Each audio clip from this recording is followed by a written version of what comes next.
is one hard mic to put on.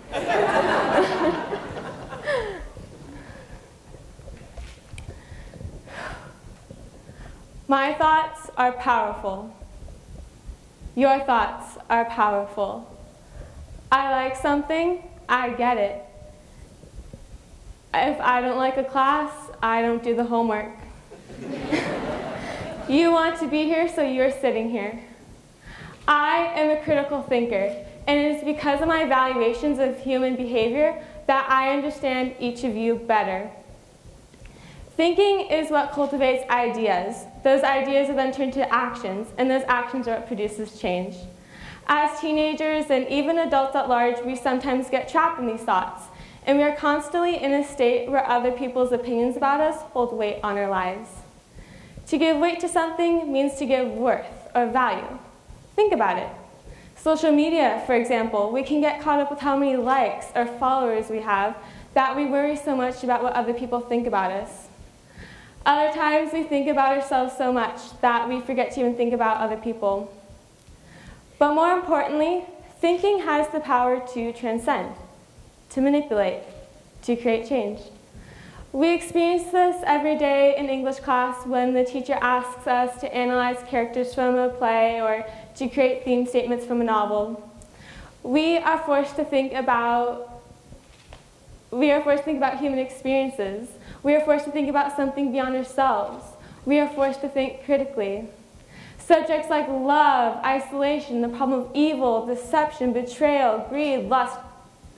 Where's my phone? Did I turn off my flat iron this morning? Like, why am I thinking about these things when I should be thinking about the nature of the universe, or what is the nature of human beings? What, if any, is the relationship of one human to another? Or what is the relationship of me to each of you? These thoughts, they give me ideas, they inspire me, they inform me, they occasionally offend me, and in some cases, they change me. Every Wednesday night, I tune in to watch one of my all-time favorite TV shows, Survivor.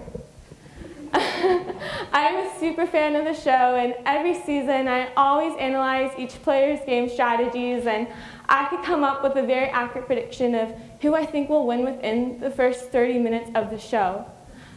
I am studying human behavior. This is why I'm so passionate about English, because it's in these classes that we are forced to think critically.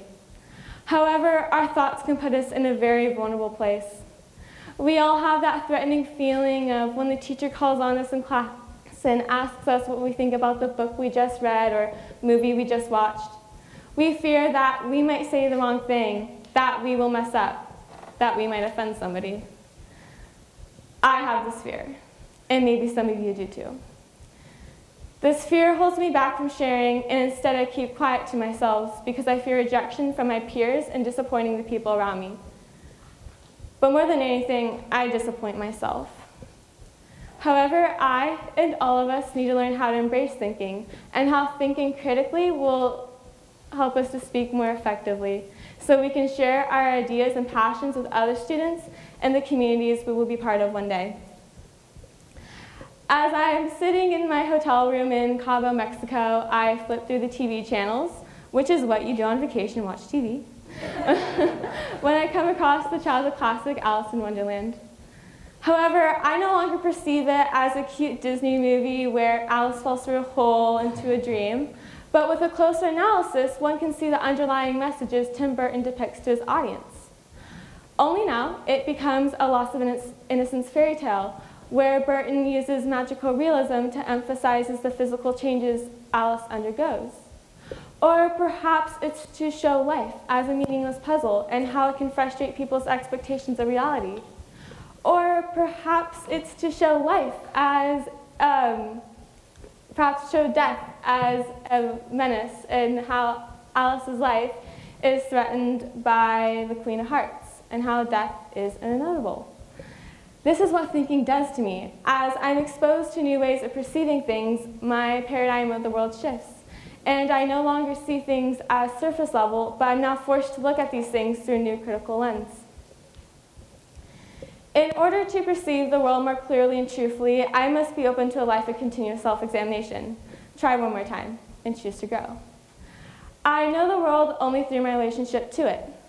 The only way I can be certain that my map of reality is valid is to expose it to the criticism and challenge of other map makers. The more clearly that I see the reality of the world, the better I am to deal with the world. This process requires me to think critically, and the life of wisdom must be a life of contemplation combined with action. This is why I always choose to reevaluate my ways of thinking, because it's in these evaluations that I am being personally challenged.